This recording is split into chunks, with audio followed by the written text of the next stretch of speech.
whole history of America is the history of rich white men telling not rich white people that their enemies are black and brown. It starts in the colonies of what would become the United States.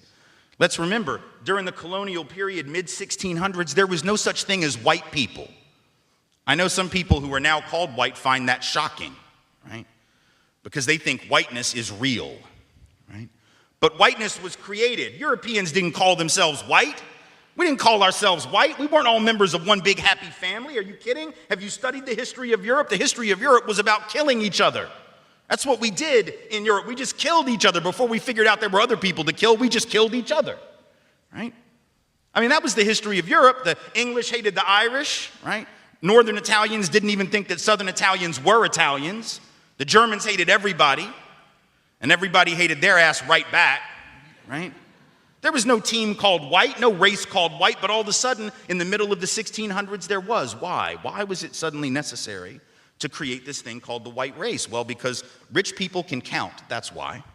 And so rich folks looked around, the ones that owned all the land, you know, in the colonies, the colonial elite looked around and they realized something, that they were heavily outnumbered by African enslaved folks, by European indentured servants, who were just one level above a slave, or other Europeans who weren't technically indentured servants, but they were still peasants, didn't have any money, didn't have any land, and they could do the math. They added it up, and they were like, damn, we got to figure out a way to split these folks apart from one another, or they're going to rise up and take our stuff, right?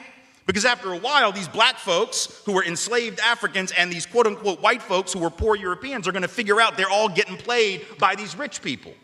Right? So ultimately, the rich figure out they got to come up with some way to get somebody in that group on their team. The easiest thing is to get the poor Europeans, right? Because at least they look like you. They sort of share some of the customs and the culture. So they all of a sudden create this thing called whiteness, and they say, now you're part of the club. Now we're going to let you testify in court, enter into contracts, vote, at least if you're a man, own a little bit of land, at least if you're a man, right? And we're going to get rid of indentured servitude. No more of that, because you're too good for that. And we're going to take the white men, now called white men, and put them on the slave patrol to keep black people in line. Give them a horse and a gun and a badge and make them feel big and powerful, right? They're still poor. They still don't have anything. They didn't pay the slave patrol well, right? Just exploited them, used them as a buffer between the elite and the other poor folks, particularly poor folks of color. And pretty soon, the rebellions that occasionally happened where black and white got together to overthrow the elite, those stopped. Because the divide and conquer had begun to work, right? You could turn people against each other by telling those poor white folks, they got to keep these black people in line. And so that divide and conquer gets initiated in the colonies. Rich white men telling not rich white people that their enemies are black and brown. Fast forward to the Civil War era.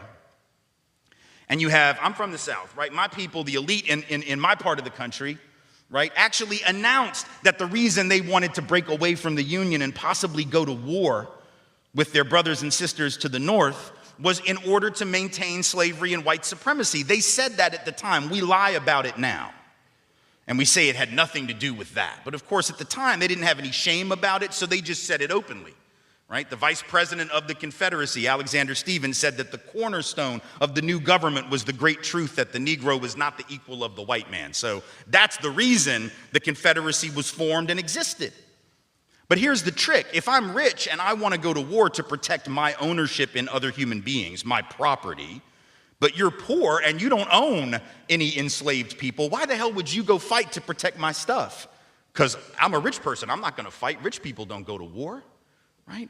Rich people get poor people to go to war for them, whether it's in 1860 or whether it's during the 1960s or whether it's today, right? Rich folks get doctors to write notes for them that say that they have heel spurs, and that's why they can't go to Vietnam. And if you don't know who I'm talking about, you can Google that shit because he's sitting in the White House right now, right?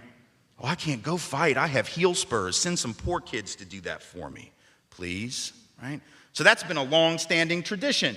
So the rich have to figure out a way to convince the poor to go fight for them. But that's a hard thing. That's like a hard sell, right? Like, how the hell, why would you do that? Why would you go fight to protect my property rights when you don't own anything?